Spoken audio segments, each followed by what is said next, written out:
Hello friends, তো আসলে আমি আর ইমরান এনে বাবা ফেললাম আজ হয়েছে 26 জানুয়ারি। এলাকা আমরা বাড়ি হেরে গেলাম গা নিচে নিচে গিয়ে আমরা জাতীয় পতাকা লইলাম লয়ে হাইরা মেলা টাইম আমরা এনে ঘোরাঘুরি করলাম। বহুত মানুষ আছে এনে ঘোরাঘুরি কইরা আমরা এনে লাগিয়ে পড়ছি বুক। তাই আমরা গেলাম গা একটা হোটেলে গিয়ে আমরা এনে সিঙ্গারা অর্ডার করছি। সিঙ্গারের লগে একটা মিঠা চাটনি দিছে, তারপরে পাও আছে আর জিলাপি জিলাপি অর্ডার করছি। তা আমি ফার্স্টে লই লইছি সিঙ্গারা খাবে লেগে। সিঙ্গারাটা একদম গরম গরম, সেই স্বাদ হয়েছে সিঙ্গারাটা। তো সিঙ্গারাটা খাই হেরে আমি লই লইছি পাও পাও লই হেরে আমি মিরা চাটনিটার মধ্যে সিঙ্গারা যে চাটনি আছে হেডের মধ্যে ভিজিয়া ভিজিয়া খাইতেছি। তো ইমরান আমার কইতেছে এটা এ দাদা খানা বললে কইতেছে।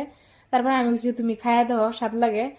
তা আমিও খাইলাম পাও খাই হেরে আমি লইলাম জিলাপিটা একদম ঘির মধ্যে বানানি। জিলাপিটা একদম সেই স্বাদ হয়েছে।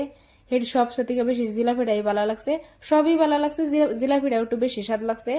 তারপরে আমরা খাওয়া হয়েছে শেষ, পানি খাইলাম। খাই আমরা এখান থেকে আয়া বললাম। আমার ভিডিওটা ভালো লাগলে লাইক কমেন্ট শেয়ার করবেন আর আন্যেরা